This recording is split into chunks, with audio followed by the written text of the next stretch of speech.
From Monza and Brands Hatch, we move to Paul Ricard for the third race weekend in the 2019 GT4 European Series. Race 1 about to get underway. Welcome to a gloriously hot and sunny Paul Ricard. The pit lane will be opening in a moment to release the cars out onto the circuit in anticipation of this first 60-minute race. Mandatory pit stops, driver changes, and another huge field of cars good to go racing. We have well over 40 of them, and we are in for a great spectacle around this circuit, with the pit window being between 25 and 35 minutes and a mandatory pit stop for every car that comes to be 1 minute and 45 seconds for everybody during the course of the race. The grid, as I say, will be taking shape very shortly. We've got the competition going on in AM, in Pro-Am and in the Silver Cup, and the amount of different brands that we have on the grid continues to amaze. They'll go pouring out of the pit lane in a moment. We'll pick up one or two as they head round to the grid with 10 minutes to go before the start of the formation lap. It's going to be an Aston Martin, the new style Aston Martin, on pole position of Matty George. He and his co-driver, his teammate James Holder, have been running the earlier spec car for the last couple of events, and that means they've been in the invitation class. Well, now it's a fully up to spec, homologated new generation GT4 Aston Martin Vantage, and with great pace it will line up on the front of the grid with Ricardo van der Ende's BMW M4 for company. At the back of the grid is Tom Wood's Aston Martin. That had a fuel pickup problem in the qualifying session today, so didn't really get a proper lap in. We've got former Grand Prix driver Christian Danner on the grid as well. It is another of those entries that is rich in driver ability, and as the cars now thread their way round onto the grid very shortly, we will be able to get things underway. The grid ready to be formed, and you'll see then as the cars all power out of the pit road. So you have the Chevrolet with the Alpines, you've got Aston Martins and BMWs aplenty, and with the drivers having had a pretty hectic weekend with free practice yesterday, with the qualifying sessions this morning as well. A lot of track time is served up, but then at least they get a break after this, because race 2 comes up tomorrow, so they get a little bit of time to spare, but not a huge amount. So the cars, you can see, come onto the Mistral straight. Now, for the majority of the classes this weekend, they will use the chicane Nord, so halfway down the straight, heavy braking, and then you turn through the left and the right, and then back onto the Mistral straight, ready to come powering down towards Senior. There is Aston Martin 017. That's the car that Pascal Bachmann shares with Clement Seiler, who was pretty impressive at Brands Hatch last time out in his first full season of car racing. Clement Seiler, Pascal Bachmann moving from a rally background into circuit racing this season.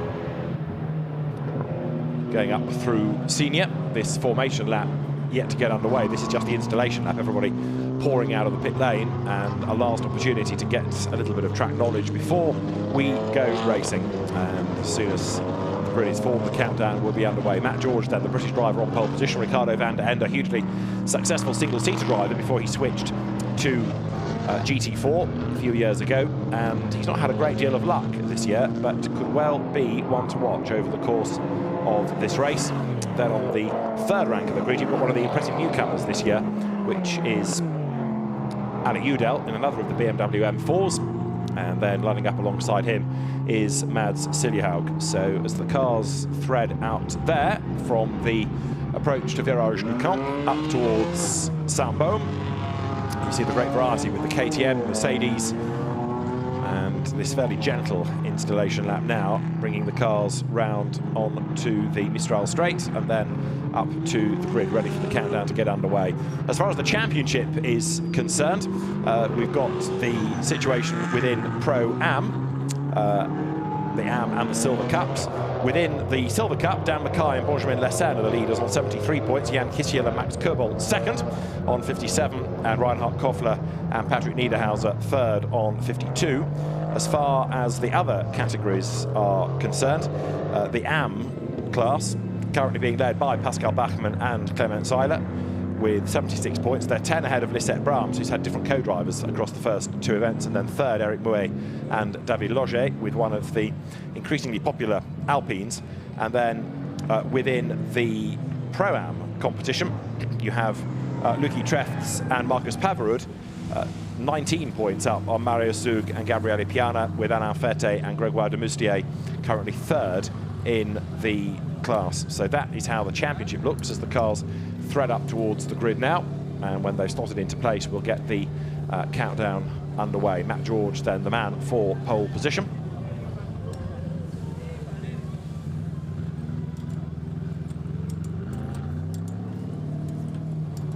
Onto pole position will go this, as I say, new style Aston Martin. And as the cars head into position, the countdown underway. Matt George and Ricardo van der Ende at the front of the grid. It was a dominant display by McLaren in the opening weekend of the championship at Monza, but then a little bit more variety crept in at Brands Hatch. So Dan Mackay and Benjamin Lassagne winning both races in Italy. At Brands we had one win for the KTM of Reinhard Koffler and Patrick Niederhauser, and then in the second race Jan Kischel and Max Kobold were the winners. So, as you see, Nicolai Moller-Madsen's Audi, the red Audi there, trying to thread its way into position. We've got 5 minutes to go before the start of the race. 56 there, trying to get to its grid slot, is the Team GT McLaren of Christian Danner, who did race here in GT4 last year. But of course, Christian Danner, or Christmas Dinner, as he was called when he drove for the Arrows Formula 1 team, massively experienced driver from F3000. He was the first Formula 3000 champion, for example, Formula 1 driver, DTM racer for Alfa Romeo. And with 3 minutes now to go to the start, it's going to take a bit of sorting out with a busy grid to get everybody into the right place. Now, let's quickly head down to the grid. The man overseeing the pole position car is James Appleby, and he is with our reporter, Dakota Jane, for his thoughts pre-race. Hi, David. Yeah, we're down on a very, very hot grid here. I'm with James, team manager. James Holden didn't really want to speak a bit, so down to James, another James. It's going to be a really hot race, this one. There's a lot of GT4 cars piled up behind you. How's the result going to go? Well, I'm glad I'm not driving for a start. It's always usually a bit carnage-like, especially here at Paul Ricard, tight first corner. Matt did a sterling job in quali, really pulled something special out of the bag. Race-wise, I think as long as we can stay in the top pack, everyone behind us and around us is silver cars, and we're the first Pro-Am in, I think, top 10, top 12. So if we can sort of keep our heads and nose clean, then James just got to hand the car over to James and he'll bring it home and we'll finish where we finish. This is your first pole in the European Championship. Yeah, European GT4 first pole, so all the boys were pretty stoked with that. So yeah, hopefully we can have a good clean race and bring it home ready for race 2 tomorrow. Let's see how you go. Thank you. So James Appleby, occasional racer himself, but very proficient team manager. Father Dave Appleby, a very good rally driver and rally preparer many moons ago.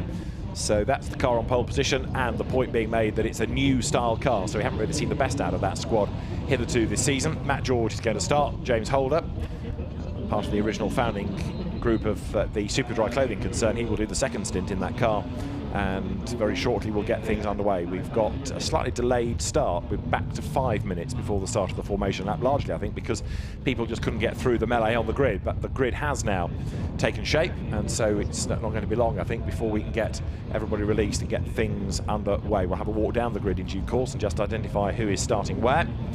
So with Matt George on pole position, Ricardo van der Ende alongside him. It's going to be the Aston Martin number 44 on the outside of the grid. Now, where is Ricardo van der Ende is the next question. That BMW, I didn't see. Alec Udell is going to be on the second row of the grid in number 25. Alongside him is 24, Mads Siljehaug. And there's the reason that number 8 wasn't there, because he's still trying to get himself through to the front. So into position comes the BMW. And now that he's there, we might be able to walk up the grid and see exactly who is where for this huge field to get underway.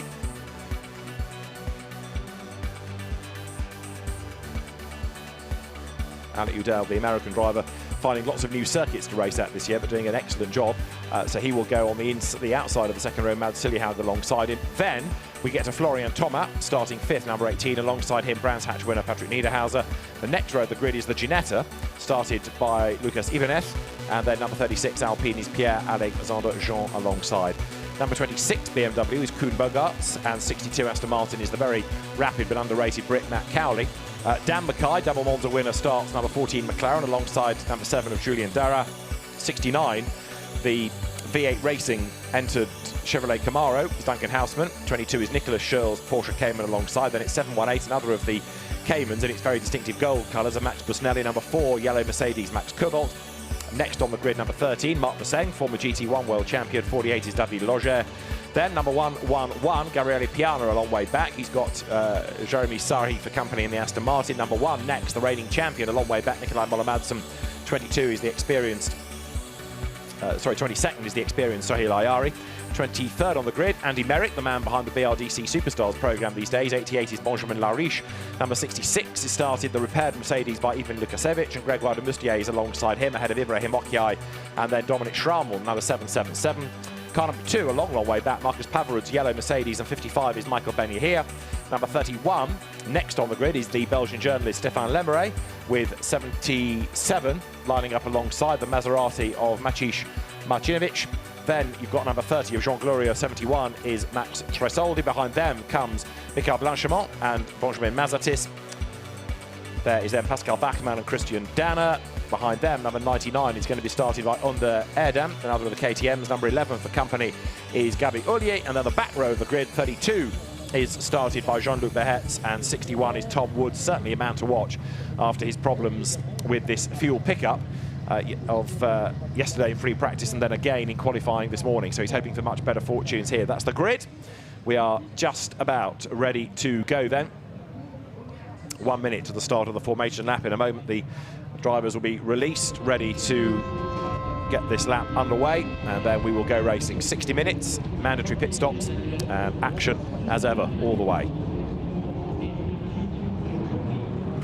Green flag at the back, green flag at the front, and the rather sinister black Aston Martin leads them away then in the hands of Matt George. Everybody blasts away then down towards turn 1, which is the left-hander, instant right into turn 2, and then you make the run down towards Virage d'Hôtel. But this is the key part of the start of the race, from a rolling start especially. They're the last car away, number 61 of Tom Wood.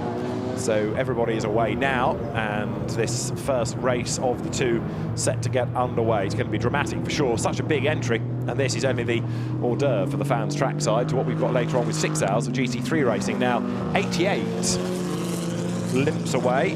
That is Benjamin Lariche, his Alpine. I've just seen that out of the window, and it should have been 2/3 of the way down the grid. It's actually got away last, so Benjamin Lariche, I fear, is going to have to start at the back. We'll keep an eye to him. That was a car that had problems in qualifying, but looks like it's going to be last on the grid. You'll see it in the rear of the shot, no doubt, the yellow and white Burger King colours.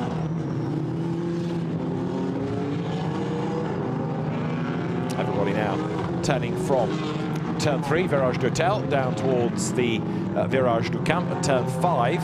So this section of circuit where you can overtake, you can force a mistake out of somebody ahead, and you can shuffle the order, but you've got to be careful and you've got to be bold to do it. There is 777, the Dominic Schrammel Mercedes, and this is his view.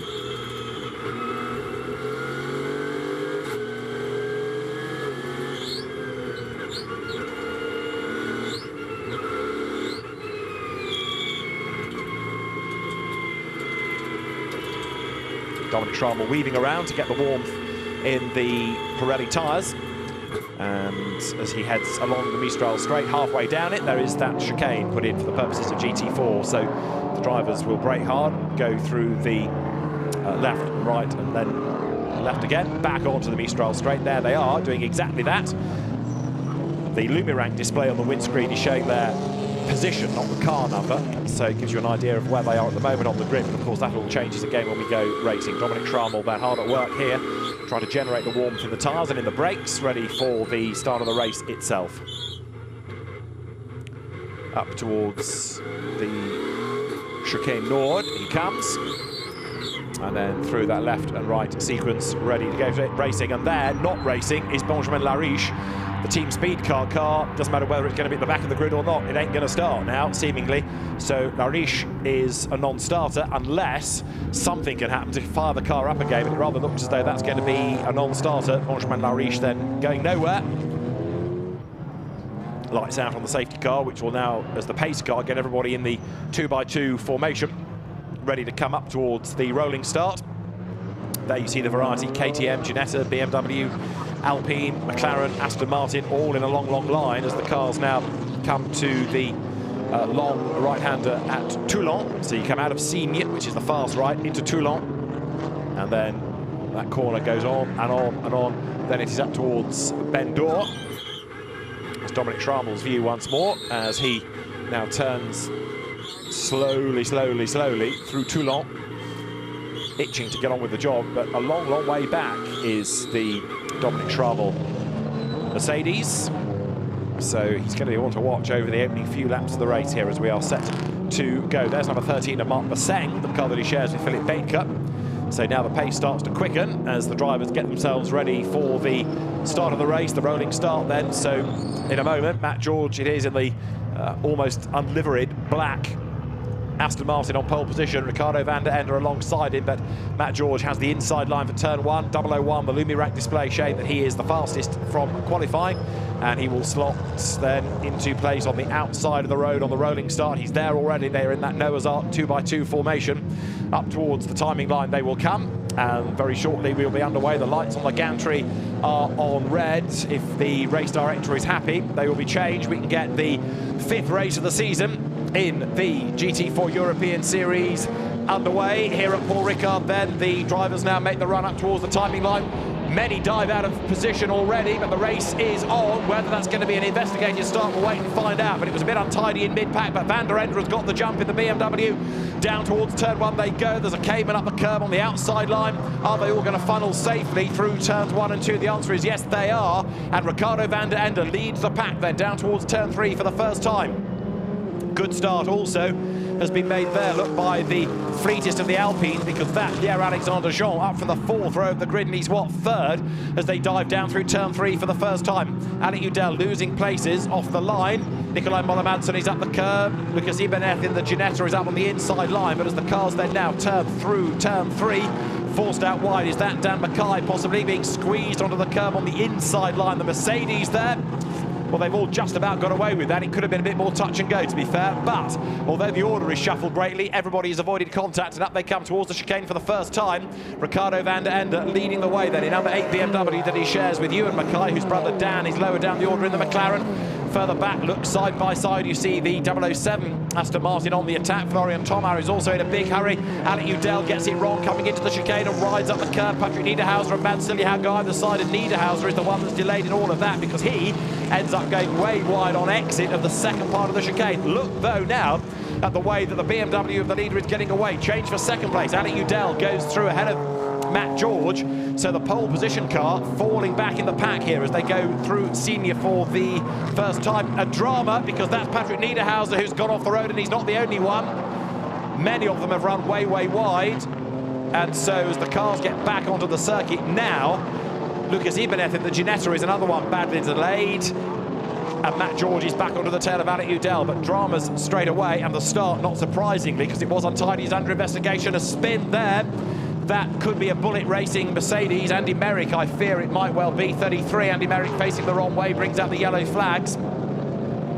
Andy has not had a lot of luck this year, and that could have been thanks to a tap from behind as the cars come to the end of lap 1, out of Virage Dupont and up towards the timing line now. The race leader, Ricardo van der Ende, is getting away from the rest of them as forced out wide is 55 McLaren. That's Michael Benny here. He's not the only one. Dominic Schrammell comes up over the timing line, down towards turn 1 now. Battle on for second, third and fourth places because Pierre-Alexandre Jean goes through on the inside of 44 Matt George. So the black Aston Martin losing another place here. In fact, Alec Udell has lost 2 places, has he not? Because Pierre-Alexandre Jean has got past a pair of them here. So as the cars head in towards turn 3 once more, the field turns by, and the gap between the race leaders at the end of lap 1, 3 seconds between the two of them.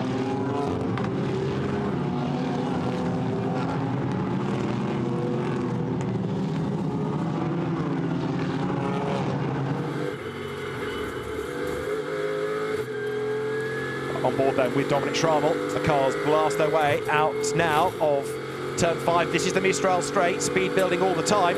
So as the race leaders accelerate their way towards the chicane once more, the opening lap, 3 seconds between the top 2. This is the chicane north of the Mistral Straight, but going great guns is Pierre-Alexandre Jean within the leading gaggle at the moment. That little Alpine doing a very, very good job, and so now the car's up towards Senior once more.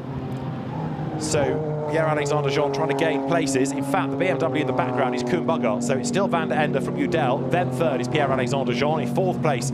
Now it is going to be Matt George fifth, Koen Bogart and Mads Siljehaug sixth. The cars dive down now into the right-hander of Toulon. You can see the V8 Racing Camaro getting in on the act as well. Duncan Houseman sharing with Francesco Pastorelli this weekend. And another yellow flag is being waved in the background now. Is that still because of Andy Merrick's dramas? I think it might well be, because he's not yet got through the last sector, Andy Merrick. We've also lost Sohail Ayari somewhere on the opening lap of the race as well.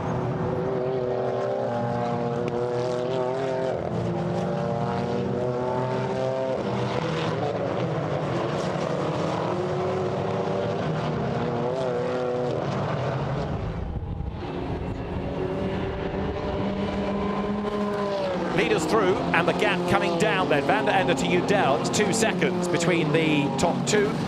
So over the timing line they have come, and Alec Udell getting on with the job. A 2:15.6, they're lapping quicker than the race leader. They're going through on the inside line. Koen Bogart's going ahead of Matt George. So the Aston that looked good in qualifying, dropping down the order here. The BMW gains a place, moves through, and with 5 minutes of the race just about done. Van der Ende to Udell 2 seconds, then another 2 seconds back before you get to Pierre-Alexandre Jean. We have lost, it seems, Andy Merrick, but also we know about Benjamin Lariche. Sohail Ayari has gone missing on the opening lap. Number one, Nikolai Muller-Madsen 13th, crawling all over the back there of the Patrick Niederhauser KTM. Those cars up through turn 6 at Saint-Beau. Now here's the replay of the start, and you can see lots of people moving left and right to try and get out of the traffic jam of cars. Now whether that was before the lights changed is really down to the officials to determine, but it was not necessarily the tidiest of starts, and it means that some people may well have accelerated a bit too soon, and therefore penalties may well come. So the stewards will have a look at it. The race director says that's a bit messy. Go and have a look at that. Tell me whether anyone jumped the start or was out of position. You also see how people ran wide, amongst them number 9 going way, way wide, Sohail Ayari, but he was in worse to come later on in the lap, and Ayari is now in the pit lane, so possibly damage picked up. This was the view from on board Dominic Schramel's Mercedes. You see cars scattering left and right ahead of him. So out of Senior they come. You see on the runoff area on the outside the floppy markers that you've got to stay the right side of. There, number 14 hustling along, Dan Mackay trying to gain ground now. He's on the back of the Aston Martin train. He's got himself up past Julien Darras, so Matt Cowley is going to be the next target for him. In the background, Nikolai Muller-Madsen tries to gain ground. He's also got Gabriele Piana for company, and so through as well goes Patrick Niederhauser. So you've got 3 quick drivers here working their way forward as they come up towards the completion of the lap once again.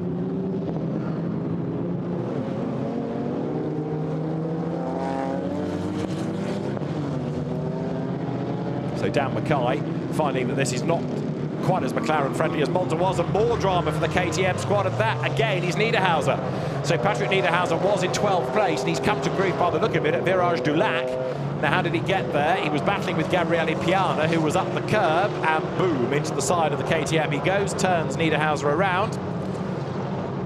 Piana may well have a case to answer there. He forced the issue. Yes, he was alongside, but he was up the curb, which makes it rather look like it was Niederhauser's corner. Anyway, you've got the leading BMWs 1 and 2, Van der Ende ahead of Udell. Alec Udell from the Pirelli World Challenge now coming across to European racing. Pierre-Alexandre Jean in 3rd spot, then 4th. Koen Bogart, so he's looking good for BMW at the moment. 1, 2, 4 with the Alpine to Pierre-Alexandre Jean that went so well in Bahrain in the Nations Cup supporting international event last year. Matt George down to 5th, and the start being investigated as well as that incident we've just seen between Niederhauser and also now 1-1-1 of Gabriele Piana. Down to the chicane, Van der Ende to Udell. The gap was down to 1.2 seconds last time, with the fastest lap of the race done by Alec Udell. He's closing on the race leader, no question about it. Matt Cowley has had a drama, I think, in the first sector because he has not yet broken the beam. And we have got now Piana under investigation for an incorrect start. We've got Ivan Lukasevich under investigation for out of position start, potentially Nicholas Schurl also, and Dominic Schramel. So lots of drivers being looked at for their starts. And the race order is on screen. Van der Ende leading from Udell. Through Senior they go. Mark Messeng, number 13, Mercedes. Tries to get past Dominic Schrammel, which he does, up on the inside line. And there's a McLaren with damage as well there. Now, was that the car of Dan Mackay? Need another shot at that, but I fear it might well be. Dan Mackay possibly with damage, and there's liquid leaking out of the car as well. Is it 14? Yes, it is. So Dan Mackay losing place after place. How he's picked up the damage, we know not yet, but damage he definitely has. So drive-through penalty for all of those drivers that I was mentioning a moment ago for an incorrect start. So drive-through penalties will come. It's not going to affect anybody in the leading gaggle. I think the best place of those is 13th, Gabriele Piana. There are the race leaders. And the gap has been coming down and down and down, and we're now to 0.3 of a second. So Van der Ende it is, who is ahead, but only just. Alec Udell looking for a way by. There, Van der Ende makes the run down towards turns 2 and 3. Alec Udell has chipped away. It was a massive advantage that Van der Ende built up on the opening lap of the race, and so now that has all disappeared. Alec Udell right there behind him. Co-drivers, Ewan Mackay to take over the leading car and Simon Knapp to take over the second place. So 2 more quick drivers to get on board. It's going to be interesting to see how that battle works itself out. Koen Bogaerts is 3rd, Matt George is 4th, and Matt George leading his class, the number 44 Pro-Am Aston Martin. 5th, Mads Siljehagen, 6th is Florian Thomas. So we've lost Lariche, we've lost Merrick, we've lost Sohail Ayari. So Andy Merrick clearly was given a big whack, and that's why he has had to retire from the race as the leading BMW swing through the chicane, and now Ricardo van der Ende is under huge pressure. Alec Udell may not know this place as well, but he's having a very, very impressive run here, right onto the back of Ricardo van der Ende. He's been bringing the gaps down and down and down. Nikolai Moller-Madsen now quicker than anybody within the first sector of the lap as the leaders come up towards Senior. It's a brave corner, a corner that favours brave drivers, even allowing for the fact the chicane is in midway up the straight. Udell pulls out, pulls back in again. So even though he's learning about the circuit all the time, this is a mighty impressive run. Van der Ende goes wide into the first part of Toulon, cuts across, takes the apex for the second, and now they run absolutely as one up towards the next corner, coming into Ben D'Or here.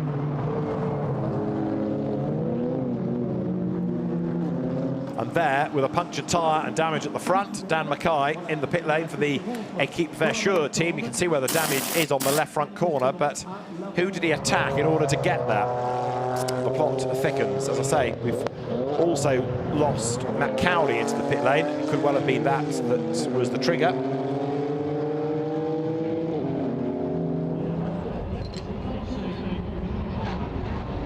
So Cowley and Mackay having contact, and another car in strife is number 12, Ibrahim Okiai's BMW, and that has got serious rear suspension damage, as you can see, crabbing its way up towards the chicane. Number 19 is under investigation, which is Jeremy Sahi, for skipping the chicane and getting an advantage. As through round the outside of Duncan Houseman, there goes number 24 of Mads Siljehagen. He gains the place going through turns 1 and 2. So Siljehagen 6th at the expense of Duncan Houseman. And Houseman, with all of that grunt in the Camaro, rumbles back on by.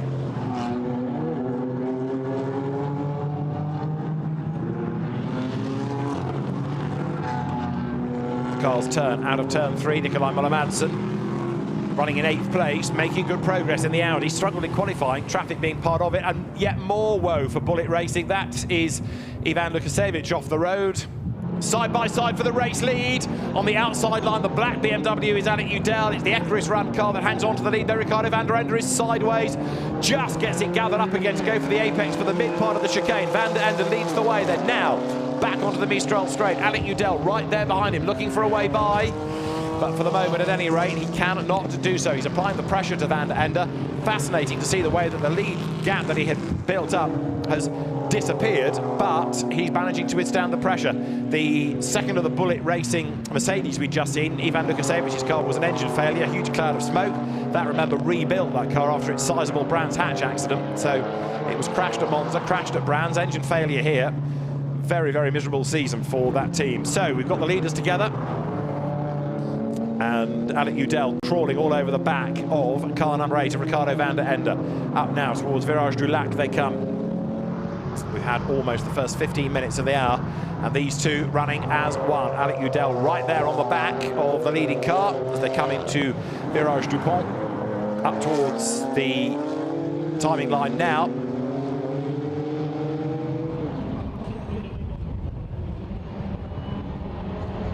And as they come by, it is the Ricardo van der Ende BMW by 0.4 of a second in the lead of the race. That is all. It was over 3 seconds on lap 1. Ali Udell has hacked away into that. Now up into third place, look, is Koen Bogaerts in the next of the BMWs, the second MDM Motorsport car, teammate to Udell.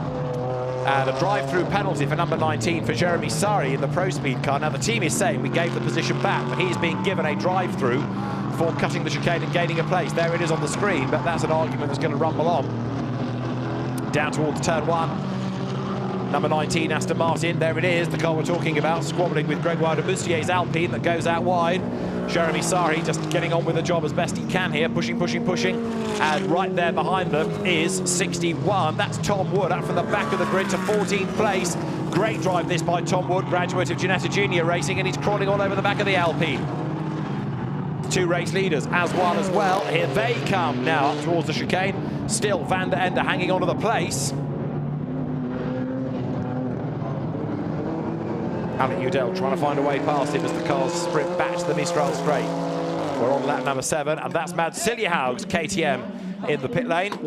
And by the look of it, contact has damaged a tyre. He's being told to fire up the engine as the new wheel is put on, but Siljehaug trying desperately to stay on the lead lap here.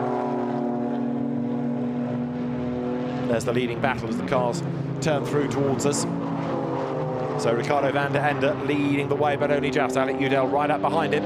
Koen Bogaerts runs third, Matt George fourth, Florian Thomas fifth, Duncan Houseman is sixth.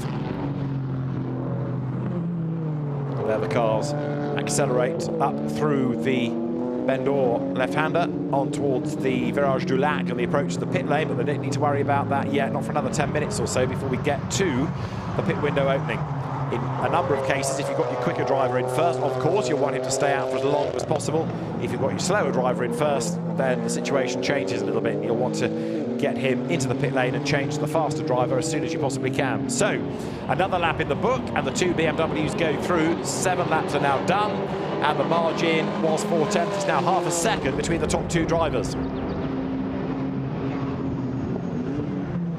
Van der Ende leads the way. Through they turn.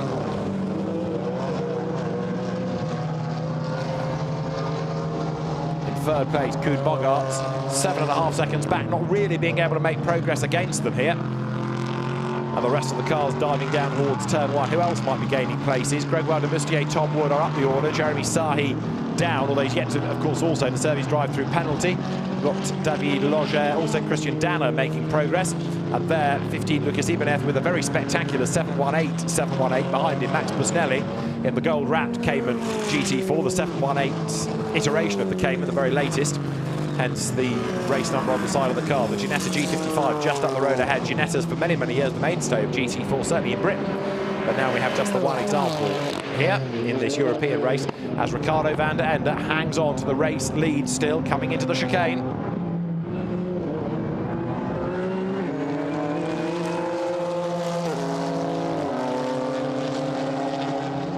Up through the gears comes Alec Udell. He looks for the inside line at Senior, but is he close enough here to make a move? Doesn't look like it, so he pulls out and has a look and pulls back in again, going into the fast right at Senior.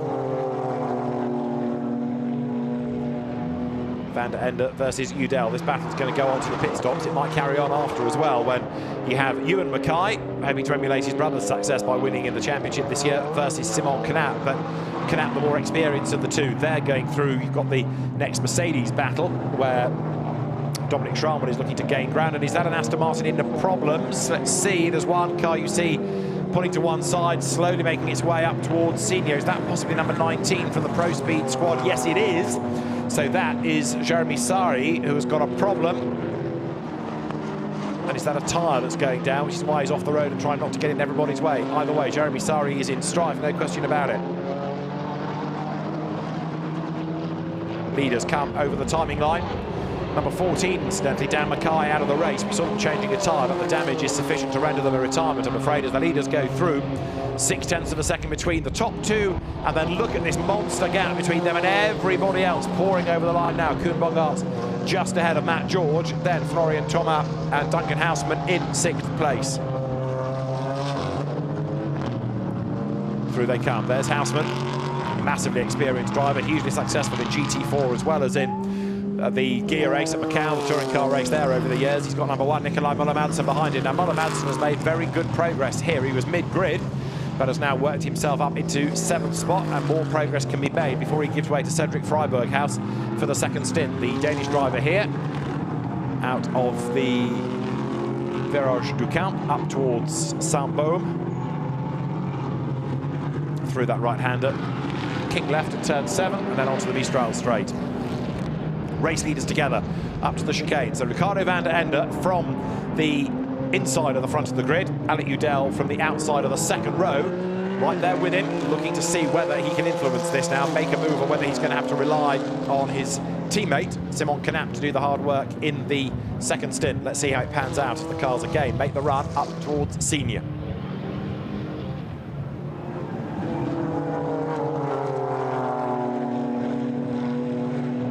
Through they turn. Not quite as one on this lap because the gap has widened slightly, up from 0.3 to 0.6 of a second.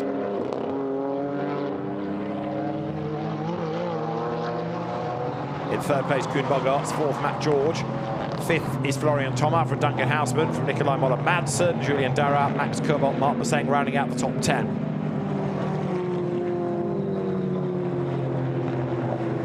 Patrick Niederhauser going through down in 17th place in the black and white and orange KTM after his earlier spin.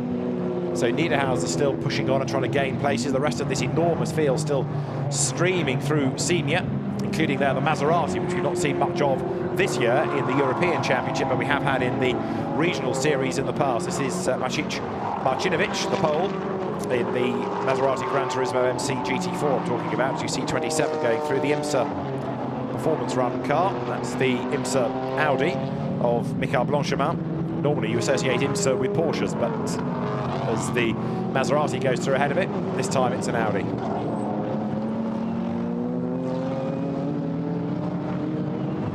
So the race leaders still with 0.6 between them. Marcinovic keeping at bay the IMSA run Audi. Michael Blanchemin, that we've seen in GT3 as well as GT4 cars in the past. The E-Sky Maserati makes a glorious noise, howls its way up towards the timing line. It will go through now then, and Marcinovic in 22nd place, third in class. Now we're only about 3 minutes away from the pit window opening, so it won't be long before pit stops come. And Ricardo van der Ende by 0.699 of a second. Last time the leader from Alec Udell. Koen Bogarts in third place, Matt George fourth.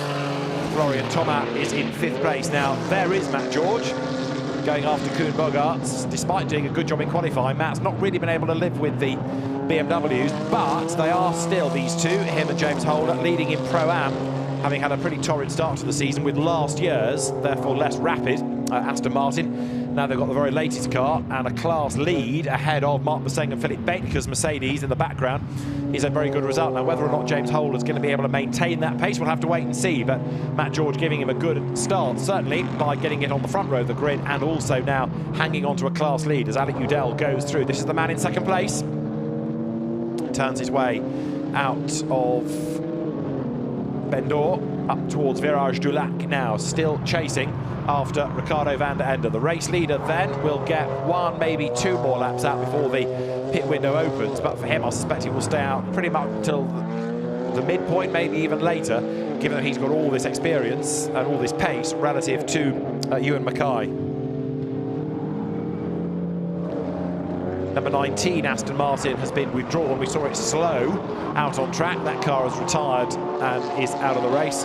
Matt Cowley, we've lost. Ibrahim Okiai, we've lost. Ivan Lukasevich, we've lost. Dan Mackay, we've lost. And Pierre-Alexandre Jean's Alpine also has gone missing. Now, that may well have been the car that was collected by Dan Mackay because they dropped out at around about the same time. So the Alpine made a good start to the race, but I'm afraid with potential damage is yet another retirement as the leaders go by once more.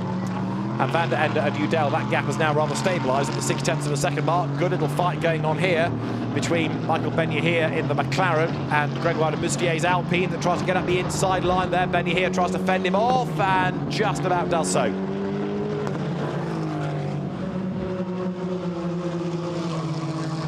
Big flash of the lights by Gregoire de Boustier, former Hexis McLaren GT3 racer. You've seen him in World Touring Cars, seen him in the World Rallycross Championship of late as well. Gregoire de Moustier then getting himself onto the back of Michael Benyia here up the inside of the McLaren. Up the curve he goes and he gains a place. So Gregoire de Moustier back up into 11th place that he briefly held earlier on. Also coming through is Tom Wood from last on the grid. So that's going to put Tom Wood now 12th from 42nd. That is some stint, I tell you. Tom Wood absolutely flying. So Tom Wood, number 61 Aston Martin there, the silver and yellow car on the inside line, defending from Michael Benyia here. He comes up to the outside line. Ibanez in the Ginetta behind them. Tom Wood on the inside, hangs onto his place then. So great bit of driving to get him, as I say, up from 42nd now to effectively 12th place. Tom Wood getting himself clear of Michael Benyia here. Second at Monza was Benyia here, the car that he shares with Charlie Fagg. Down towards Senior they come. Tom Wood defending. Benyia here in the slightly more aero-friendly McLaren, tries the outside, can't do it, then tries to duck up on the inside, but the Academy Motorsport Aston Martin hangs onto its place now as they sprint towards the right-hander at Toulon. Can the McLaren duck up the inside? What about the Ginetta? Because right there, yes, going through on the inside line, look, is the Ginetta. So Ibanez gains a place. Benyia here so focused on getting back ahead of Tom Wood, left the door open, and past him then goes number 15, Luc Ibanez, goes through. 35 minutes and 3:2:10 seconds on the clock, meaning the pit window is open. Who is going to be bold and dive in early in this race? Let's see, because only really if you are not as quick as your co-driver or you want to pit straight away. We'll see if anybody does so, as there is 26 Koen Bogaerts. We've got a drive-through penalty for Dominic Schrabel for pushing another car. That's his second drive-through of the race, and we're only at the pit stop window opening. So Dominic Schrabel having a pretty checkered start to affairs here. Everybody else pours past the pits now.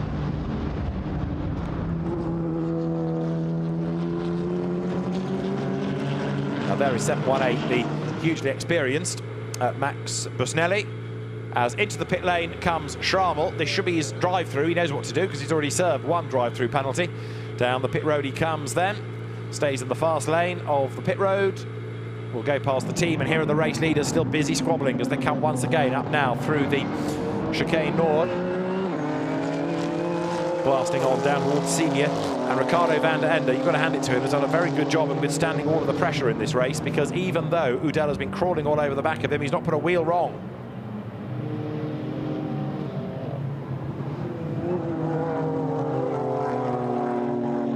More squabbles still rage lower down the order. Michael Benyia here goes through. Now Tom Wood, having gained places when we last saw him, has lost quite a chunk. He might have made a mistake, and he's about to lose a few more, because past him has gone Busnelli and Ibanez, and also off the road now goes Marcus Pavarud's yellow Mercedes. He's back on again, but Pavarud went way, way wide there. So Marcus Pavarud in the car that he shares with Lucky Trefts, off the road and back on. Time lost as a consequence, but Tom Wood out of sight must have had a moment. The car looking a bit nervous at Senior as well, and also coming into the mix now is the BMW there, look, on the inside line, so nearly 3 wide coming up towards Toulon here. And it's 71 BMW, the car of Max Tresoldi, that goes through on the inside line, but he's under attack straight away. Out of Toulon, and now up towards Bendor they come.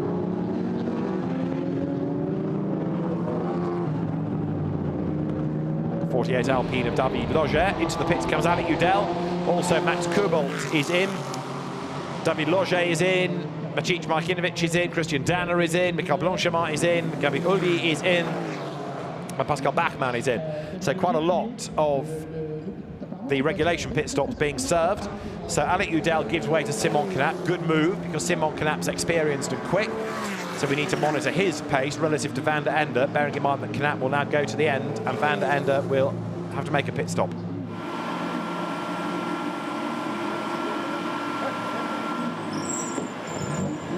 So there's 25, falling down the field as everybody else goes through. And now Ricardo van der Ende is on his own. So in theory, he can go quicker because he doesn't have to defend, doesn't have to look in his mirrors as much. He can just push, push, push and try and consolidate the advantage over this car for the second stint in the race. Thumbs up, but what's happened to Simon Knapp? He's not moving. Everything okay? He goes now. but I think a lot of time has been lost there. Remember, they've got to do a stop at 1:45. Let's see what this is going to be for Simon Knapp as he makes his way down the pit lane. If you're under on the pit stop, a penalty comes. There's Van der Ende and Simon Knapp going down the pit lane, but it's a long, long pit lane, so he's not yet back on track. It's 1:45, 46, 47, 46.6, in fact, is where the clock stops itself. So he didn't lose too much in the pit lane as you look at other stops cycling through now.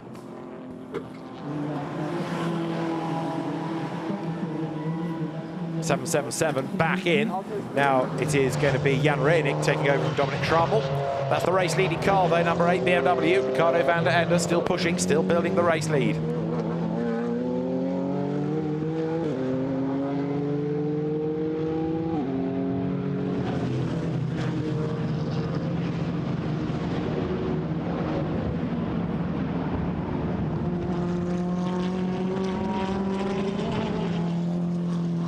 Down towards turn 1 goes Van der Ende. That last lap was a 2:14.7. His best was a 2:14.4. And another team, you see, paying tribute to Niki Lauda, as many do this weekend. That's the German Schwede Motorsport team. Jan Reinig takes the Mercedes AMG GT4 back into the race. Right, Ricardo van der Ende's Equus Run BMW leading the way.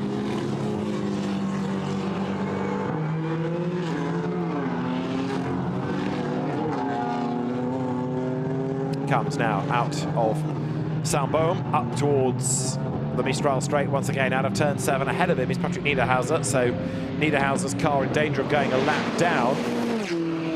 Just making sure that's not yet served its regulation pit stop. Van der Ende, Bogart, George, Hausmann, Thomas, Darras, Hossein Busnelli, Ibanez Loge is the top 10. And David Loge is the last of those yet to make in the top 10 a stop. So as through goes Van der Ende, Nikolai Müller-Madsen has just come in.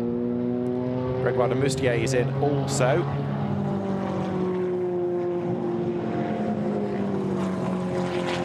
There's number 8 BMW then, with Van der Ende still pushing. He's 13 seconds up on Bogarts. What we need to start monitoring next will be the pace of Simon Knapp and where he's dropped to after the pit stop, having taken over now from Alec Udell.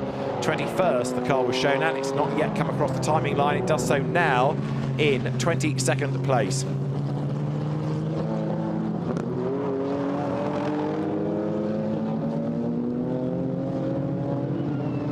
Right, so Van der Ende on his way up towards the Virage du Lac and then on towards the timing line. Does he go for the pit lane? He does, so the leader is in.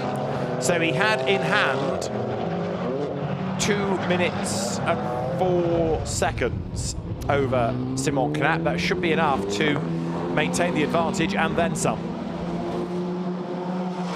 1:45, remember, is what you need in the pits.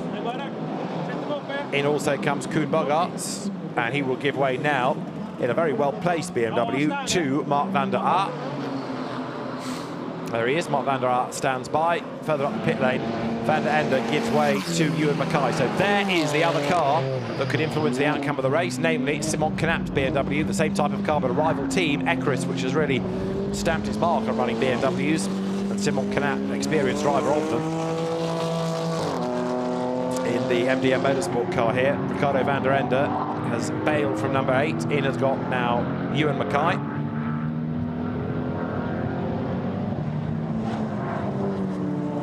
There, Simon Knapp at Signe.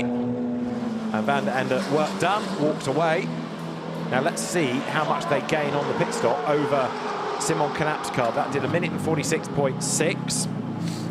And Ricardo van der Ende now having given way to Ewan Mackay, waiting to see track position and the gap relative to this car. So as the stop cycle through, away now goes Ewan Mackay. The Equus team wave him down the pit lane and he's back in business. So slowly down the pit lane, Simon Knapp comes up towards the timing line. And where is the black BMW in the background? In a moment, over the pit out line, up to speed goes number 8. And the pit stop was slower, 1:47.6, so he lost a second against the black car. There it is behind. So Ewan Mackay versus Simon Knapp, more experienced a driver and also further into his stint with greater knowledge of what the car on the track is like. Simon Knapp is hard at work now, trying to get onto the back of effectively the race leader, Ewan Mackay, for the moment, because he's yet to stop. Matt George takes over the advantage. But it's game on again between these two BMWs as they come out of turn 3 now, out of the Virage d'Hôtel down towards Virage du Camp.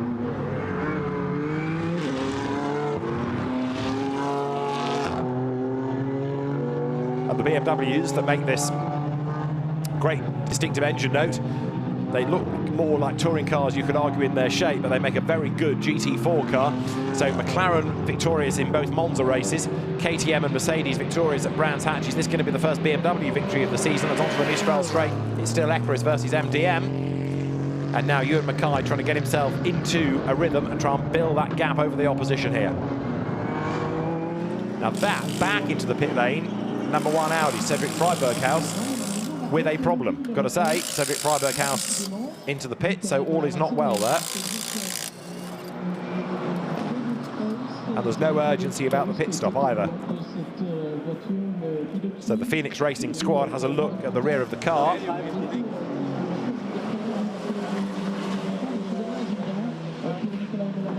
KTM's are hard at work still. So you've got the number 16 Patrick Niederhauser entry after a spin early on, trying to battle its way back into the mix, and all the KTMs come to grief coming out of the middle part of the chicane there, because number 16 manages to trip over the opposition. Back on track they get. So Reinhard Koffler, in fact it's the McLaren of Charlie Fagg, apologies, that was being tripped over. There is Charlie Fagg, he's taken over from Michael Benye here, and Fagg at the start of the lap was running in 18th place, but he got himself up past Koffler, but he's also got there number 35 Alpine of Alain Ferté in the mix as well. Koffler is the one that's come off worst there, trying to get past the blue McLaren. Michael Benye here, now Charlie Fagg, and Alain Ferté splitting the pair of them as they come up through the approach to the Virage du Lac once more.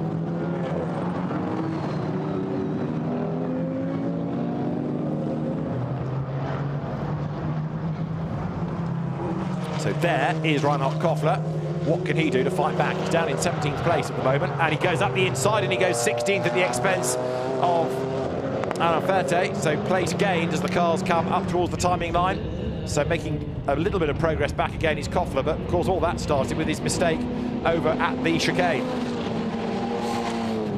The two BMWs almost together now for the race lead, because very definitely you can see the way that Simon Knapp is going. He's hustling back onto the tail of the leading car. The gap's coming down and down and down here.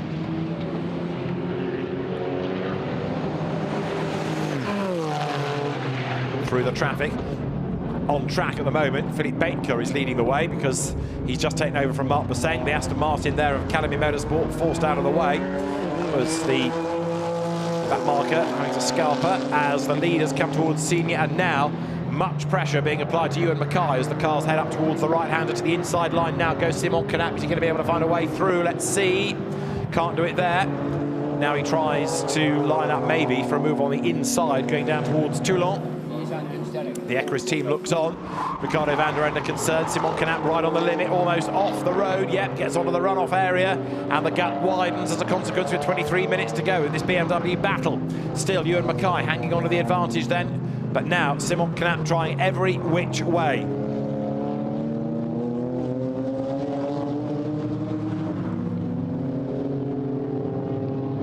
Through they turn, pretty much as one here. Lead battle comes towards the Virage du Lac once more, and then swing into the Virage du Pont up towards the completion of lap number 16.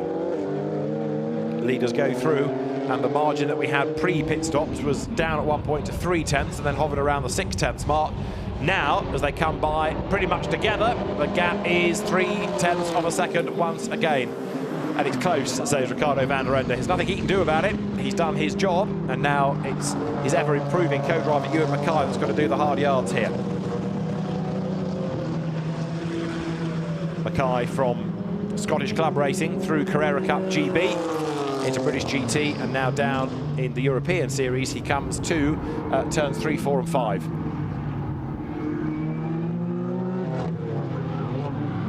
Simon Knapp crawling all over the back of him, tries the outside. They look to the inside line, but there's no way through there, or is there? No, tries to get up the curb. All the while, he's moving the car around in the mirrors of Mackay, trying to make him make a tiny, tiny error. Onto the Mistral straight they come. Mackay straight away has to move across and try to cover the line. This is the run up towards the chicane, and Simon Canap will perhaps line up on the outside and dive to the in. Let's see what he does. Ewan Mackay covers him off. Simon Canap on the outside line, breaks as late as he dares. Can he get a mistake here? Well, a little bit deep, maybe. Goes Mackay. Nat switches sides up the curb, but he hasn't quite got the drag through the mid part of the chicane. Nose to tail they run again now. He goes to the outside line, gets a face absolutely full of Ewan Mackay, and they run into the right-hander now, coming into the fast senior corner. At the start of the lap, 0.353 of a second was all it was between the two of them. And now again, Simon Canap to the inside line. Has he got track position this time? Well, he's got himself halfway alongside, 2/3 of the way alongside. He's got the inside line and he's got the lead now. Simon Canap goes through. The MDM Motorsport BMW takes over the race lead. Canap has done it. He's gained the place, but as a thumbs up comes from Alec Udell, is that the end of the story, or can Ewan Mackay fight back? Let's see.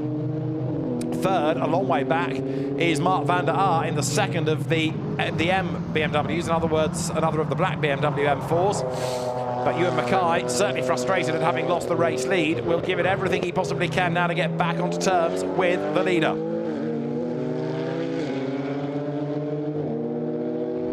Over the timing line they come once again here. Through they turn, over the line, and again down into turn one. Now there's another investigation going on. Michael Benny here, and now Charlie Fagg being investigated for too short a pit stop. So 55, Charlie Fagg is running in 10th place, and he was 1 second under on the pit stops. Canap to Mackay is now 8/10. Mark van der Aar is third. Francesco Pastorelli, Nicky Pastorelli's brother, is fourth. Fifth, Jan Kissier. Lucky Rabindra's Aston Martin is sixth. James Holder is seventh. Jamie van den Balk eighth. Ninth, Philippe Baker. And 10th is Charlie Fagg. But I fear not for long, given that the evidence is there about his pit stop, and a penalty is sure to come. More battles going on here as the Ginetta, in the hands now of Matt Grobe, loses out. Up and past him goes Paolo Meloni's BMW round the outside line. So Meloni is ahead at turn one. This battle now is for 14th place. Meloni going ahead, back ahead indeed, of the Ginetta that tries to squirt up the inside coming out of turn two. Behind them, you've got the Lucky Trefts number 2 Mercedes. And Paolo Meloni is ahead, but not for long, because back through goes the Ginetta on the inside line. So Max Lobe goes through, and up past him now goes Aurélien Panis, number 31, in the first of those yellow perils. So number 31 Mercedes, Stéphane Leverret started, and Aurélien Panis, Olivier Panis' son, now behind the wheel. He takes over and gains a place as well, hauling the car up the order. Driving stance flag now being shown to Guillaume Dumaret for not respecting track limits.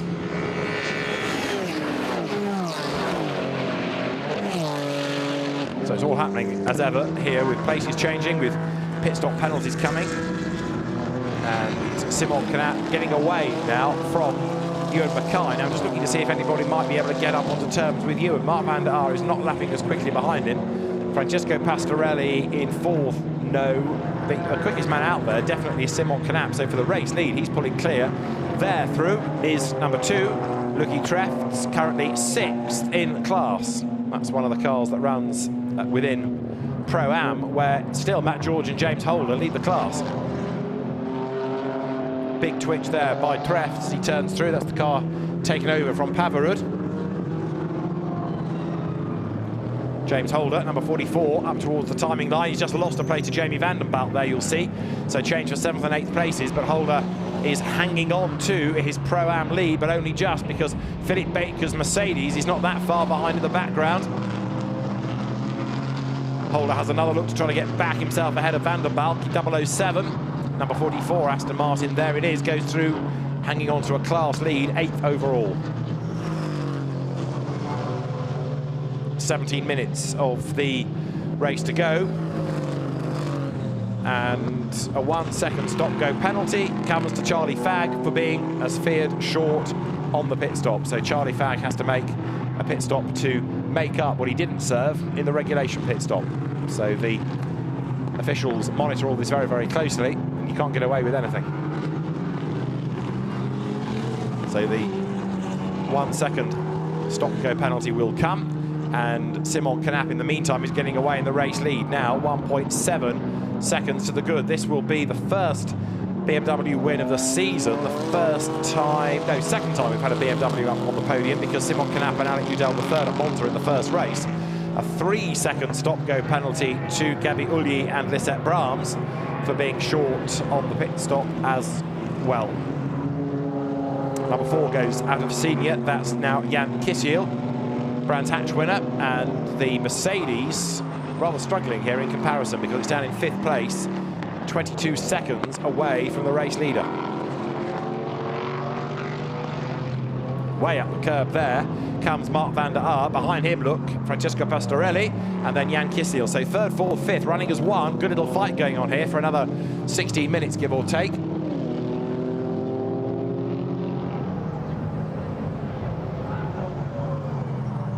Race leaders are on to lap number 20, 2.4 seconds being the margin between them. So number 4 goes through. Jan Kisiel up towards the timing line once again. And the fans looking on from above the pit boxes see now 3rd, 4th, 5th, BMW, Chevrolet, Mercedes through as one. And there it is still just Mark van der Aar hanging on to his 3rd place. Also under investigation now is Aurélien Panis for speeding in the pit lane. But Pastorelli, new to the car, joining Duncan Houseman, getting on with the job nicely. This is the one that Olivier Hart drove at the start of the year, but has decided to go back to historic racing rather than modern GT racing, which is a shame because he would have been, I think, a real asset. And that car's about to lose out. Is it up the inside over the curb? Goes Jan Kisiel, doesn't gain the place. Off the road and back on again there. Look, goes Pastorelli, but he's going to lose out now. Going into turn 6 at Saint-Baume. Through on the inside goes Kisiel, job done. Jan Kisiel gains the place and now tries to break clear. So the Mercedes up into 4th spot and now setting off in pursuit of Mark van der Aar's BMW to try to go for the podium. But the Grunt & Go Chevrolet powers back round the outside. Pastorelli goes ahead of him. Brakes late. Has he got the job done? He's ahead, but is he going to go wide here? Yes, he is, but he almost stopped the car on the apex to make sure that Kisiel could not find a way through, and it means that as they come on to the remainder of the Mistral straight, it's still just going to be Pastorelli ahead. More KTMs across the timing line, lower down, where Dominic Albert is staying ahead of Phil Hill.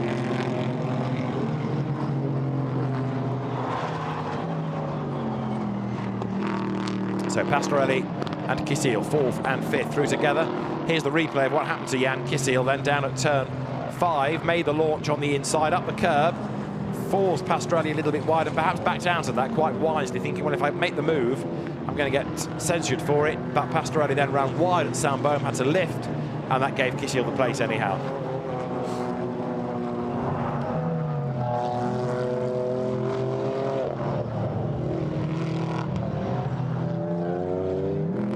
So there is number 4, Jan Kisiel, and a big cloud of smoke ahead of him. Now that's the Chevrolet with a problem because over the curb, but then slow and smoke as well. Francesco Pastorelli out of the race. The car limps towards the line. He's going to have to pull off and park it, isn't he? He can't limp round a whole lap because he'll do untold damage to the car. So Pastorelli limps off the circuit, but that is his race run. So the car that was 4th is a retirement. Pastorelli limps past the pits, but he's going to have to park that. That's the end of his race. Getting another look at it now. Was it a problem and he went over the curb, or was going over the curb the problem? There you see the smoke from the back, and that's enough straight away to herald its retirement. So it's a race that's changing fortunes for many of them, that's for sure, but Simon Knapp is up at the front. There's now a drive-through penalty being given to Max Cobalt and Jan Kisiel's car for avoidable contact. That must have been down at turn 7. Another one in trouble is 22. That's Jan Kasperlik, and he's got a puncture. So Jan Kasperlik's car with a puncture. It's interesting to know whether these are punctures caused by contact or by drivers pressing on and the track surface being abrasive, because all of that's going to be very relevant for the teams that are in the 6-hour Blancpain GT Series race later on in the evening. But the car that's fourth getting a drive-through penalty for avoidable contact. I have to say, I think that's a little bit draconian, because it looked as though he backed out of the move and let Pastorelli hang on to the place. It's almost academic anyway with the Camaro out. But there Kasperlik limps on with his flat tyre, and the leading car of Simon Canap heads now up towards Virage du Pont. This is the end of lap number 21. So the MDM Motorsport BMW controlling the race now. The yellow flag's further up the road, and to say that there is the stricken Chevrolet in the background. Kasperlik comes into the pit lane.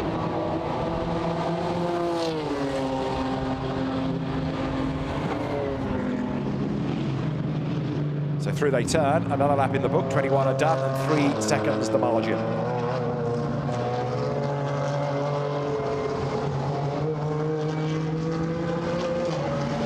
The leaders go through. Jan Kishiel comes in to serve the drive-through penalty. So fourth he was, we'll see where that drops him to. Mark van der Aert goes through, hanging on to his third place. Up into fourth now should go Akhil Rabindra. He does. Up into fifth place will go now whom? It should be Jamie van den Balk.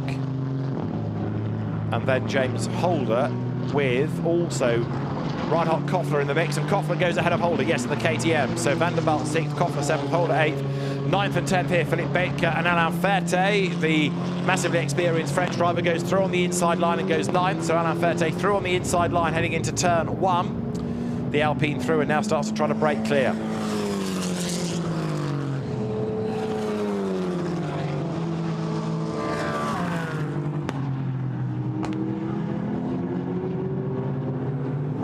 Number 13 then, Philippe Baker. He was second in Pro-Am, he's now third. So Alain Ferté going after the class leader James Holder, and that margin is just over 2 seconds. So with 10 minutes to go, could well be that we get the Alpine into the lead of the class by the very end, the way that he's going here. He's looking good. So along the Mistral comes the KTM. That's Reinhard Koffler, who's in 7th place. 8th is Holder, and more drama for KTM. 24, Phil Hill is off the road. And has he got damage? It looks like he's got bodywork missing from the right rear corner of the car. And that therefore suggests contact somehow. The front bodywork is lifted. Phil Hill will clamber out.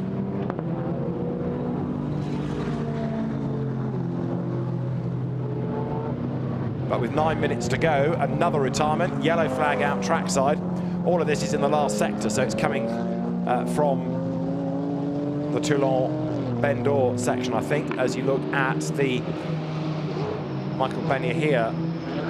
McLaren, now Charlie Fagg at the wheel of it, that's in 18th place. Behind is the stream of cars that includes the likes of Jan Reining. Now what's going on as far as the leader is concerned, he's 4 seconds to the good. There is the Maserati, number 77. This now is the car of Lukasz Kreszki. 17th overall, the Maserati runs. It looks massive compared to some cars out there, but it's got plenty of power. Yellow flag zone on the exit of Toulon, which I suspect is where Phil Hill has come to grief. So they're trying to move that car. They have done so. And also there's bodywork sitting on the side of the road. I don't think we need a full course yellow or a safety car with 8 minutes to go. It can remain where it is, can't it?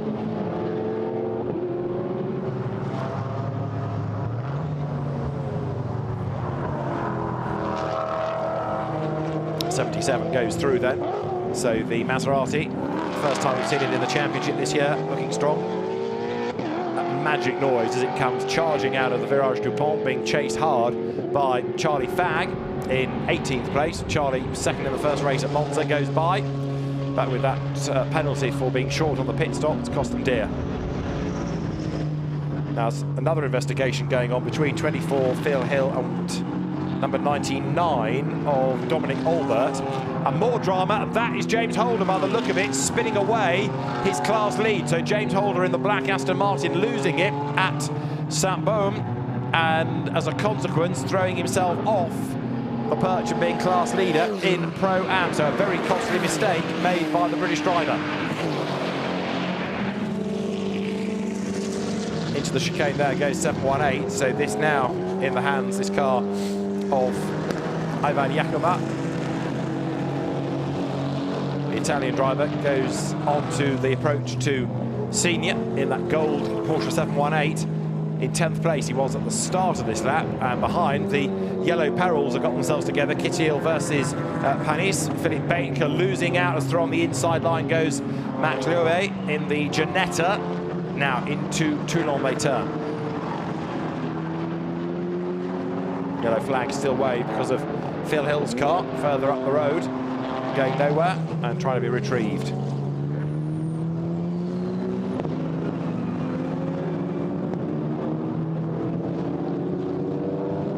Now for the race leader, he's on lap number 24, and 3.8 seconds now is the margin. Contact apparently is what pitched James Holder into the spin. The team are asking for it to be looked at. As you see there, look, the two Mercedes running, in fact 3 Mercedes virtually running together now as they come up towards the completion of the lap.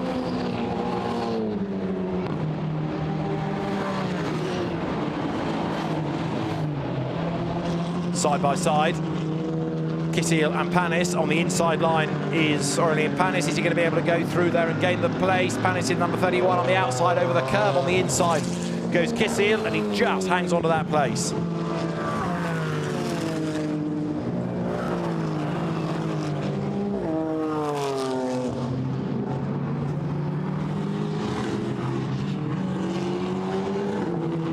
So the leaders on lap 24. Battles rage all the way around Paul Ricard circuit, and these 3 Mercedes about as close as you'll find anywhere. Baker, Kittil, Panis. This is for 10th, 11th and 12th places as they come onto the Mistral once again. The way that Jan Kittil is going suggests he's going to be able to gain the place, bearing in mind that he's already had to serve a drive-through, which is what has cost that car ground earlier on. Onto the Mistral they come, with Baker hanging on to the place. Now, as far as Pro-Am is concerned, it's Alain Ferté leading from Ivan Jakoma. There they are, or at least there is Jakoma in the Cayman. Certainly draws attention to itself, that car. Onto the Mistral comes the 718, the GT4 Club Sport Cayman. And up towards Senior 4, lap 24. There is the glorious-looking Cayman swinging its way up towards Toulon. And that car currently in 8th place, Ivan Jakoma. Now, behind, look, more BMW fun and games as Marius Zug tries to get himself up the inside of Philippe Baker to no avail. The Cayman, however, hangs on to its place against the Ginetta. Opposite ends, you could argue, of the sports car spectrum, but the Ginetta goes through, so the Leeds-built car goes through on the inside line, picks up a place, and that means that into 8th now goes Max Loewe against the Stuttgart-built Porsche, but locks up, slithers wide into the Virage du Lac. Does he gather it all up for the Virage du Pont? No, another lock up, and the Ginetta's going to go out wide. That will do the tyres no good whatsoever, but actually, in fairness to Loewe, he hangs on to the place. 3.5 more minutes still to run as the cars come across the line. So can Jakoma go back ahead then as the cars come by? He got 2 wheels off the road there. Now, is that perceived as being gaining an advantage by being off the track? Occasionally at Monza it's looked at that way. Down towards turn 1. Ivan Jakoma goes through. So a place gained again for the Cayman up to 8th. And the cars now sprint themselves down into turn 3 for the 25th time of asking Simon Canap, the race leader, long gone. And another lock-up from Max Loewe, and this time he's heading off the road over the blue paint, which is where the extra grit is, the retardation paint. And he's back on the road, doesn't gain, doesn't lose by all of that, but the tyres are going to be shot. And you almost wonder now whether it's a braking problem that the Ginetta has had, because there's constant errors at heavy braking zones. He's certainly losing time against the Cayman, no argument about that as they come through again. So 2.5 minutes on the clock. How much time has the race leader got for more laps? Where is he on the circuit? Up through Toulon he will be heading, as there the Ginetta loses out. Jan Kittil goes through. So the Brands Hatch winner gains a place, moves himself up ahead of the now struggling Ginetta.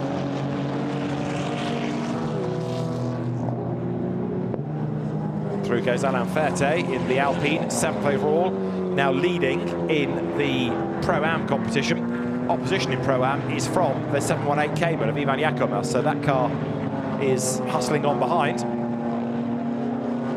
And 15 Ginetta starting to drop away now with these braking issues, which are translating into not doing the tyres any good either.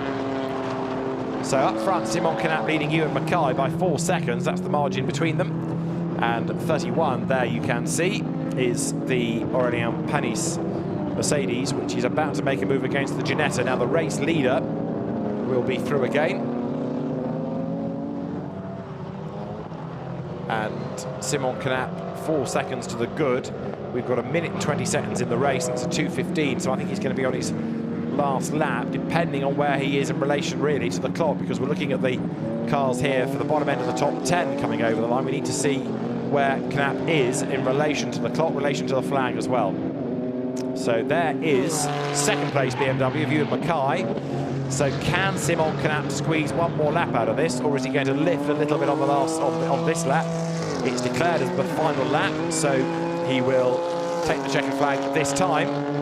And Simon Canap leads Ewan Mackay, with Mark van der Aar over half a minute now away from the race leader.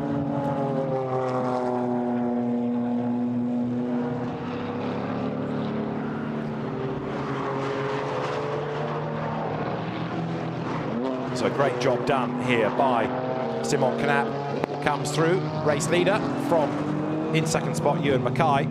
And the clock, with 20 seconds upon it, will hit 0 just about as the leader comes out of the last corner. And the checkered flag is set to be waved then. Simon Canap from Ewan Mackay, first and second.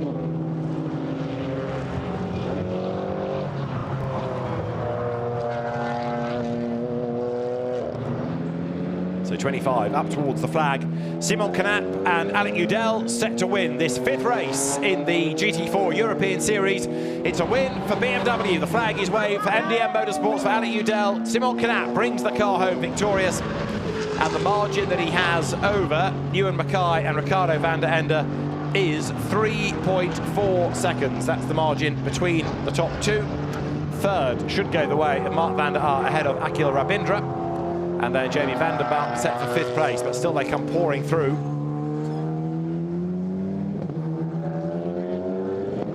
So Mark van der Aar will be here in a moment.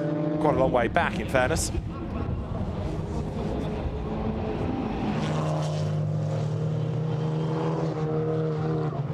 .35 is going to win in Pro-Am. Alain Ferte.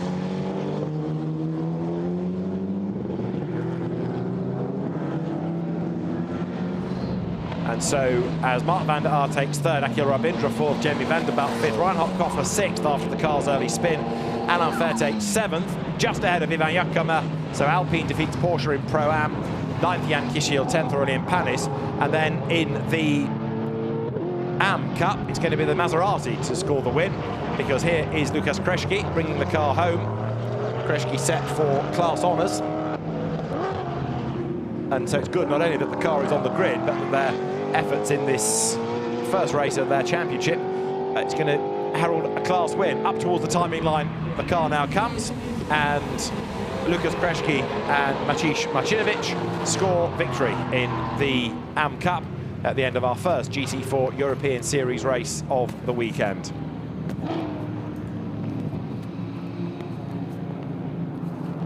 But an excellent job in the outright as well as Silver Cup standings for Simon Canap and Alec Udell, Ewan Mackay, Ricardo van der Ende 2nd, Mark van der Aar, Koen Bogaerts 3rd. Pro-Am won by Alain Ferte and Gregoire de Moustier from Ivan Jakama and Max Busnelli, and 3rd was 1-1-1 of Marius Zug and Gabriele Piana.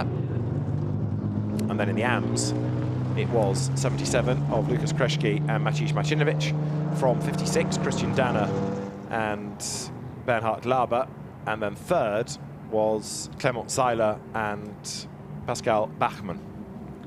So the cars will head to the pit lane, Parc Fermé, and then the celebrations can get underway for Simon Canap and Alec Udell.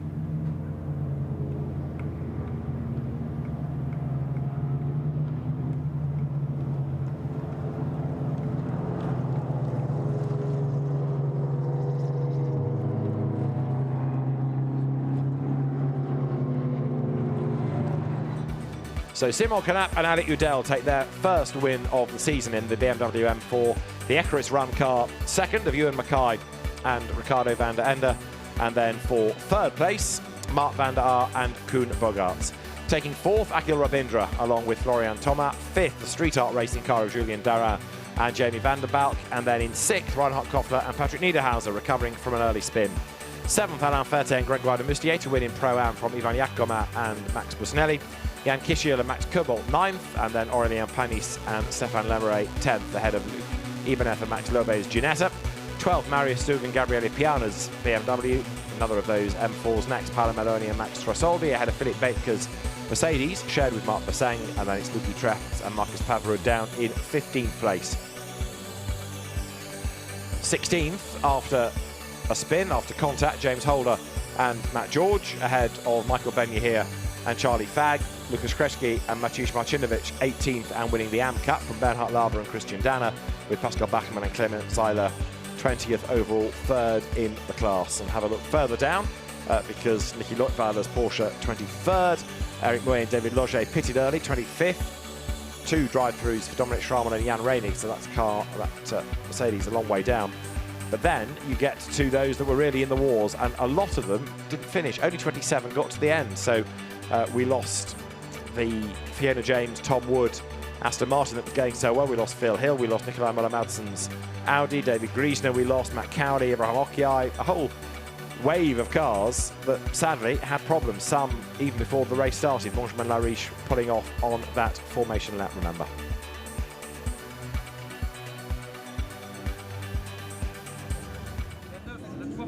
So very happy race winner, Simon Knapp into the pit lane. Former single-seater racer, we saw him in the early days of what was the Blancpain Endurance Series in a Ferrari, as well as in BMWs, but Simon Knapp specialises in GT4 BMWs, and underlining the point, Alec Udell is delighted with a win. Yeah, you too, dude. Good job. Nice pass, nice pass. A nice pass, says Alec Udell, and it was indeed, as the rest of the drivers, including Alain Ferté, get to Parc Ferme. Alain Ferté now into his late 50s, hence being graded bronze. That gets him into Pro-Am. Grégoire de Mustier, young co-driver, but Alain, remember, Tourist Trophy winner in 1988 with Andy Rouse in the European Touring Car Championship in the Calibre Sierra. Very, very happy man. But let's hear from our race winners, Simon Knapp and Alec Udell. Very happy indeed, and they're with Dakota. Guys, a massive congratulations. That was an absolutely epic race. Alec, the smile on your face says it all. Yeah, it's just, I think we've had this performance capable in us at multiple events this year so far, so it's really nice to finally live up to what our potential is. We had a hard-fought time at the first couple events, but for me, coming in and my first time at all these tracks, so just very excited we can make it happen today here at Paul Ricard. We've got more work to do tomorrow. Simon, I bet you're happy with a French success on a French track, yes? Very happy? Yes, very happy. A great performance from Alec. The fight with the BMW Acres was funny. And well, great. You're absolutely speechless. A job well done, guys. Go collect your trophy. Thanks. So the Dutchman Simon Knapp, the American Alec Udell take the race win. They'll go to the podium very shortly. And an excellent job done. We'll see what pans out tomorrow with the grid based on the other drivers' qualifying time. Simon Knapp's time doing the grid setting for tomorrow.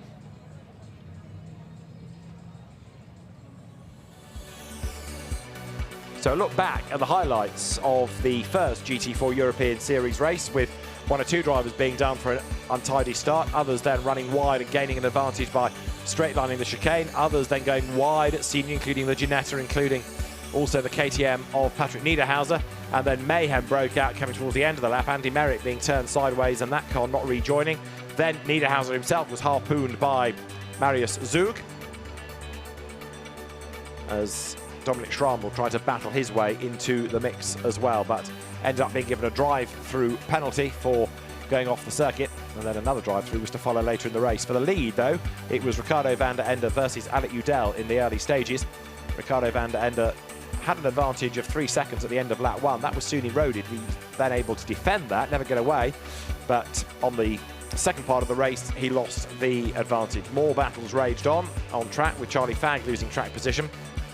After the stops, it was the white Equus BMW still in the lead. Ewan Mackay keeping at bay Simon Knapp, but not for long, because Knapp hauled himself into contention, made the move on the inside at Toulon to the delight of co-driver Alec Udell, as then more drama broke out for Phil Hill. That put him out of the race going into the exit of Toulon. And on track, Simon Canap started to build the advantage over the white Equus BMW behind in the hands of Ewan Mackay. At the checkered flag, it was the first win of the year for the BMWs, for the MDM Motorsport team. A race win for Simon Canap and Alec Udell.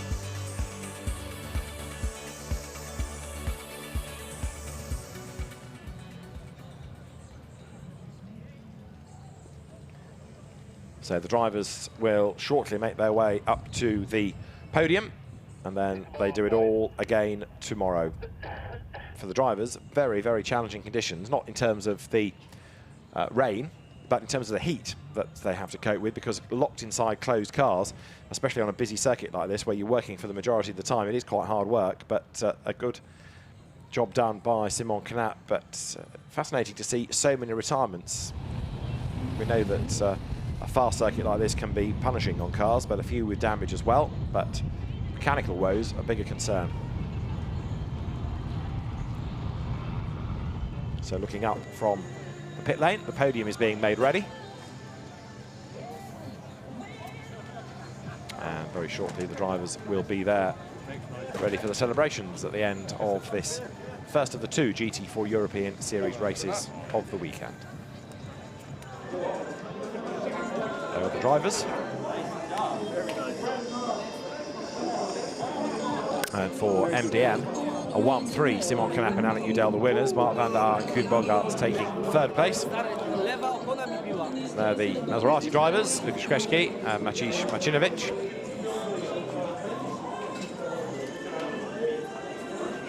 And Simon Canap heads up the steps to get to the podium. Nina Pfiffner, the series manager, trying to orchestrate everybody to be in the right place. And then they can be called forward, ready for the podium ceremony. So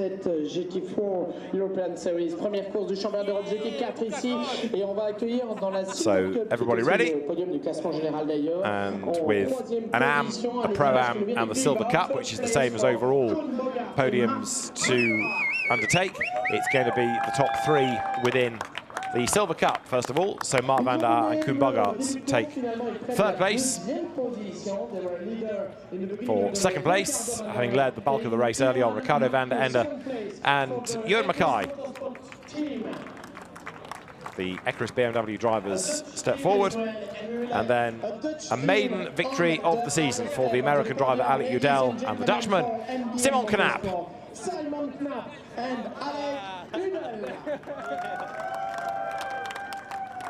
Up they come, Alec Udell and Simon Canap, the race winners. And for MDM Motorsports, the national anthem now of the winning team.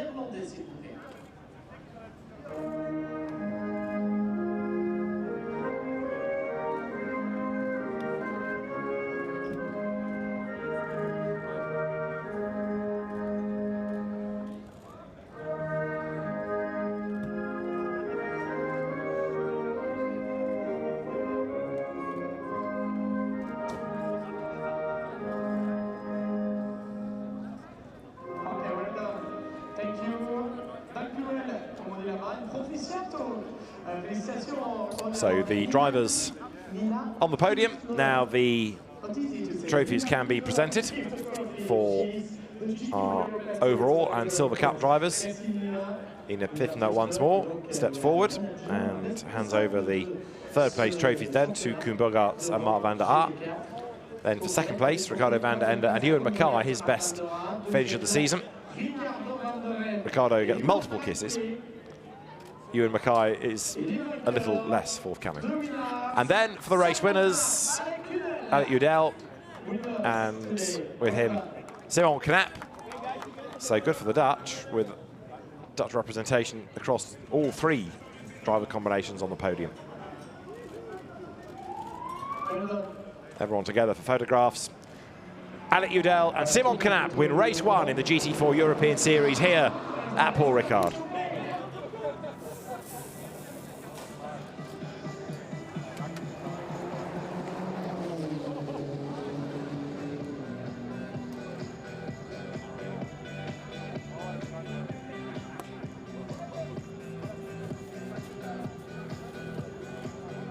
So very, very happy drivers, and they will make their way off the podium and go and contemplate what to do for the rest of the evening, because the circuit's going to be busy, but they don't race again until tomorrow for race 2 in the GT4 European Series.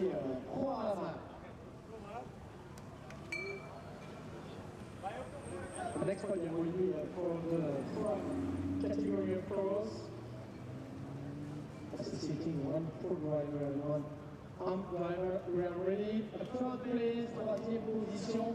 So in Pro-Am, a win for the Redel Competition Alpine of Grégoire de Moustier and Alain Ferté. Third in the Pro-Am competition, though, the RN Vision STS, Gabriele Piana, Marius Zug, BMW. Second place to the Pro Sport Performance Aston Martin of Florian Thomas and Akhil Rabindra. The young Indian driver, Akhil Rabindra, going very nicely now that he's made this adaptation to GT cars. And then for the top step, 35, Grégoire de Moustier and Alain Ferté.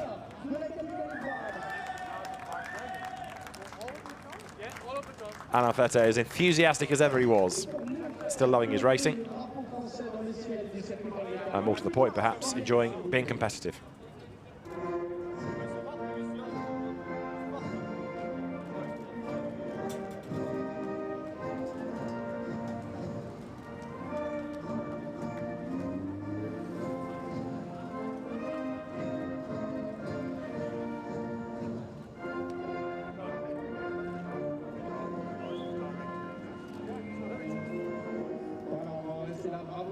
So the national anthem played, and for the Redel Competition team, the drivers stand on the top step of the podium.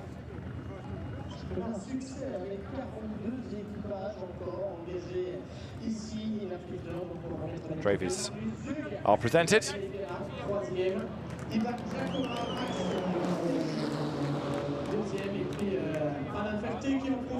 But Alain Ferté and Grégoire de Moustier are delighted with that and take the trophies as race winners here at Paul Ricard.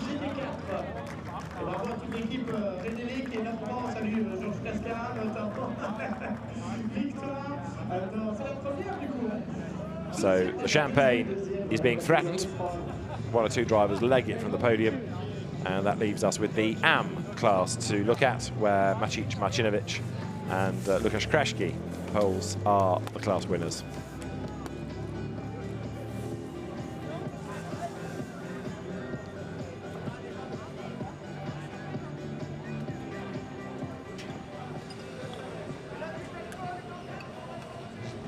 So off the podium are Pro-Am victors. The championship officials now set to dress the podium in readiness for the AM celebrations, I should say.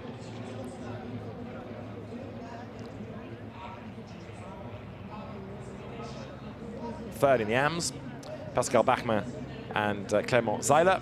For second, Christian Danner, you saw a moment ago, and Bernhard Laber, as their Bachmann and Clément Zeiler step forward. And then for the top step as the class winners, Maciej Marcinovic and Łukasz Kreszki. The team GT with Bernhard Laber and Christian Danner. Christian Danner with the grey hair steps forward, still enjoying his racing and still competitive. So Christian Danner taking second in class. And there, Łukasz Kreszki and Maciej Marcinovic onto the top step of the podium. All smiles, the Maserati drivers victorious in the AM Cup here within the GT4 European Series.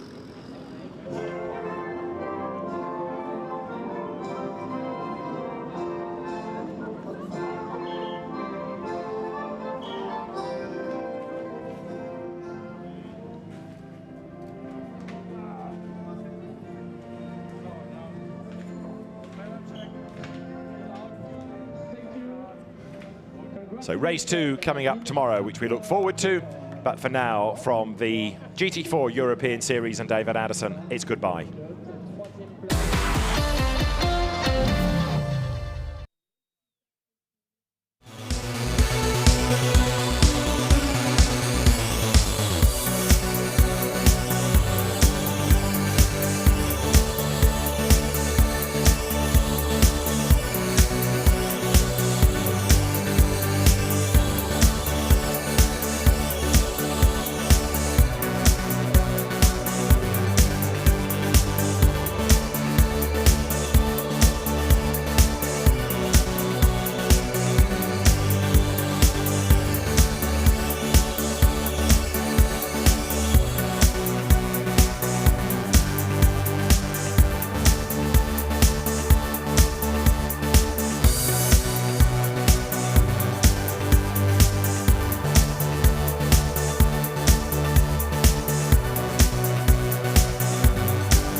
for the Formula Renault Euro Cup, and the cars making their way round onto the grid, ready for this first race, which is 30 minutes plus 1 regulation lap. And it's a far cry from where they were a week ago, just down the road on the streets of Monaco. A very different sort of circuit, but we're looking forward nonetheless to a very lively race indeed, which has Lorenzo Colombo on pole position for the second time this season. Track conditions absolutely fantastic. There's barely a cloud in the sky. Track temperature over 38 degrees, and there's a very, very gentle breeze, far unlike the start of the week when it really was very gusty conditions in this part of the world. Qualifying this morning determines the grid with Lorenzo Colombo on pole position and Oscar Piastri lining up with him at the front. Victor Martins, who is the championship leader, Victor Martins lining up third, having taken one victory in the championship this year. And as the cars work their way round this installation lap onto the grid very shortly, then we'll get the countdown underway, and the current crop of Formula One stars of the future will be let loose. Wins in Monaco, Victor Martins and Alexander Smolyar, meaning that Smolyar has now had 2 wins to Piastri, 1 apiece to Victor Martins, and Olivier de Wilde, whose win at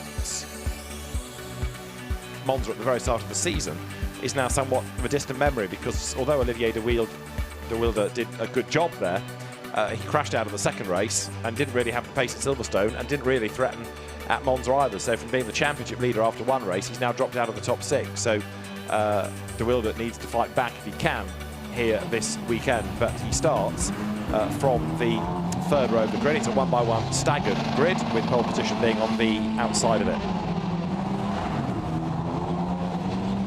So up to the grid they will come. And pole position to Lorenzo Colombo then, who is certainly a man to watch. Very quick karter. Lorenzo Colombo showed good speed in car racing.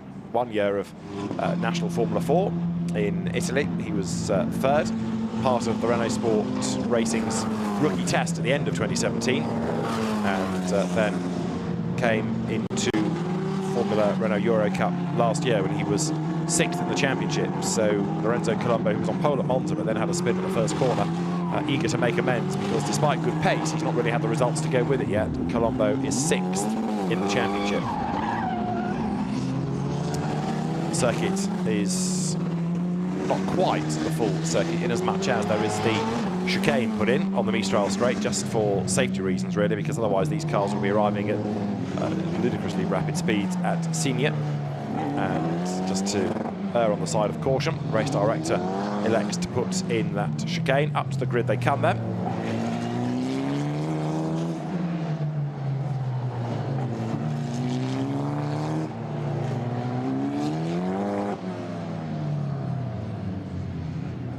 And with Lorenzo Colombo on pole position is R-Ace GP's Oscar Piastri that will line up for 2nd on the grid. Our reporter Dakota Jane has R-Ace GP's team boss with her in the pit lane. I do very